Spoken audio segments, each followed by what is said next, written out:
अहमदनगर जिल्ह्यातील ताजा घडामोडी बघण्यासाठी रोखोक या वृत्तवाहिनीला आजच लाईक करा, सबस्क्राईब करा आणि शेअर करा। शिर्डी जवळील साकुरी शिवारातील हॉटेल उत्सवमधील हाय प्रोफाईल सेक्स रॅकेटचा पर्दाफाश। राहता पोलीस ठाण्याच्या हद्दीत असलेल्या हॉटेल उत्सवमध्ये एक्सकॉर्ट पद्धतीने सुरू असणाऱ्या वेश्या व्यवसायाचा आज पोलिसांनी भांडाफोड केला आहे। या कारवाईत एका पीडित महिलेची सुटका करण्यात आली असून 2 आरोपींना पोलिसांनी अटक केली आहे। नगर मनमाड महामार्गालगत साकुरी शिवारात गेल्या काही दिवसांपासून वेश्या व्यवसाय सुरू असल्याची माहिती पोलिसांना मिळाली होती। शिर्डीतील काही नामांकित एजंट व्हॉट्सअपच्या माध्यमातून ग्राहकांना महिलांचे फोटो पाठवत होते आणि त्यानंतर हॉटेल उत्सवमध्ये ग्राहकांची व्यवस्था केली जात होती।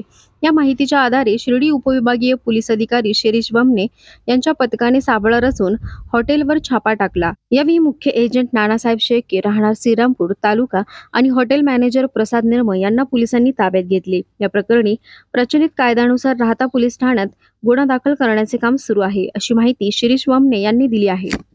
राहता पोलीस स्टेशनच्या हद्दीत आम्हाला गुप्त बातमीदारामार्फत माहिती मिळाली होती की इथे जे हॉटेल उत्सव आहे नगर मनमाड रोडला, इथे अवैधरित्या वेश्या व्यवसाय चालू आहे आणि ह्या गुप्त बातमीदाराकडून मिळालेल्या माहितीच्या आधारे जेव्हा आम्ही बनावट गिराईक त्या ठिकाणी पाठवले त्यावेळेस त्या गिराईकाला सदरचे जे व्यक्ती होती यांनी ऑनलाईन व्हॉट्सअपद्वारे संपर्क केलेला होता आणि त्याच्याकडून पैसे देखील घेतलेले होते।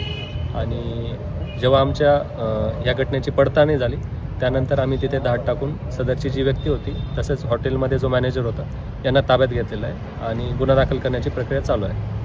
ही जी कारवाई आहे याच्यामध्ये जो एजंट आहे तो जे गिराईक येतील त्यांना ऑनलाईन फोटो पाठवायचा विविध महिलांचे आणि त्यांच्याकडून पैशांची मागणी करायचा आणि एकदा तो त्यांच्याकडून पैसे आले ऑनलाईन की त्यानंतर तो सदरच्या व्यक्तींना या अशा प्रकारे सेवा पुरवत होता आणि आजही अशाच प्रकारे आपण त्याने कारवाई केली आणि सदरच्या व्यक्तीचा आम्ही बऱ्याच दिवसांपासून शोध घेत होतो।